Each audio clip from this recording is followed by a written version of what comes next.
This is my first county budget here in Fairfax County. I have to commend the staff as well as my counterpart, Scott Brabrand.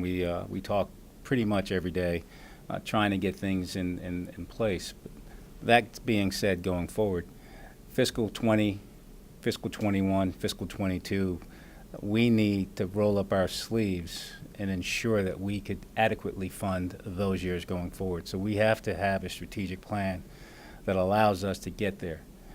This budget obviously is going to be a burden on our residents here in Fairfax County. And my job and my goal, along with Scott's, is to ensure that we do not have that same issue next year or the years after that. It's going to be a community effort. I want to thank Brian for inviting me to be here with you all today. And as Tony shared, I think it is the first time in recent years that the county executive and superintendent of schools have stood side by side to share our budgets and to take questions.